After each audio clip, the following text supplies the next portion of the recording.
E você muito bem estava comentando sobre o cenário fiscal, né? E a gente tem visto alguns programas, alguns projetos que têm elevado gastos no governo e agora estamos aí às voltas com a isenção do imposto de renda para quem ganha até R$ 5.000.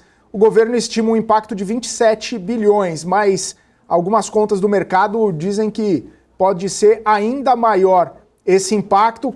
Claro que tem toda a questão da compensação, se entra dividendo, se não entra dividendo, enfim. Eu queria entender um pouco da sua percepção sobre isso, né? Sobre essa renúncia, mais uma renúncia fiscal que está aí nas contas do governo e de onde pode sair esse recurso e qual, se deve ter algum tipo de estrago ou qual tipo de estrago que pode ter nas contas públicas uma medida como essa.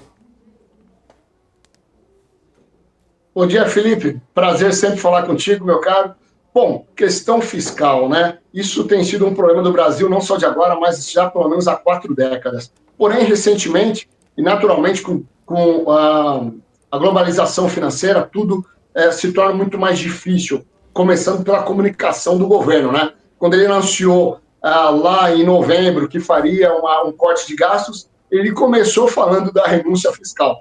Todo mundo ficou meio impactado de forma negativa, naturalmente sendo, já que a gente trabalha com um ambiente fiscal preocupante, ainda que 2024 ficou dentro da meta fiscal, mas vamos lembrar, ficou dentro da meta com déficit e com alguns artifícios parafiscais. Esse é o grande problema. Então agora o governo volta a falar da questão da isenção de IR para quem ganha até R$ 5.000. Eu acho justíssimo quando a gente, de novo, olha para a realidade do Brasil, no qual temos diversas condições e diferenças, tanto de renda como de culturas, norte, nordeste, centro-oeste, sul, sudeste. Então, precisa o governo agir de alguma forma para diminuir as diferenças. Só que, para isso, ele precisa ter, no mínimo, uma indicação de médio e longo prazo de que a lição de casa será feita. Qual é a lição de casa?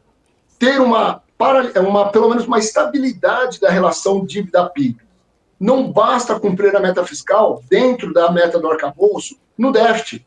Tem que ser superavitário e sem esses artifícios. Então, o governo ele tem comunicado muito mais para a sua base eleitoral, principalmente por conta da sua queda da aprovação eleitoral. Lembrando que em 2026 tem eleições, então é muito mais uma retórica política do que técnica. E o mercado financeiro, de novo, né, a gente já fala isso várias vezes, o mercado financeiro não paga para ver. Ele não faz aposta sobre uma retórica política, né? Ele faz aposta sobre uma expectativa futuro, de que as contas públicas vão se ajustar, de que a economia vai crescer. Então, os investidores continuam comprando o título do governo, porque passa a acreditar no governo, começam a comprar ações das empresas, as empresas melhoram caixa, faz investimento. O problema é que a gente está no ciclo inverso, ciclo vicioso, que é o mercado financeiro continua ali dando algum crédito ao governo, esperando um grande plano de redução de despesas. Isso não acontece, o governo não fala de vender ativos, ou seja, privatizar algumas empresas estatais federais, ele não fala disso, pelo contrário, né? Ele quer rever o que foi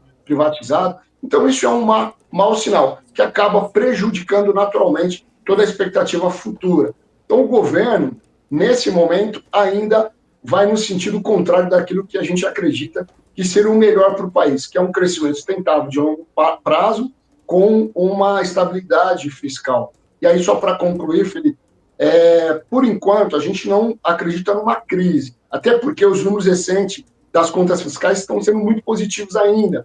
A arrecadação federal vai bater um recorde, foi recorde o resultado primário consolidado do governo, e o governo vai se capitalizando em cima disso.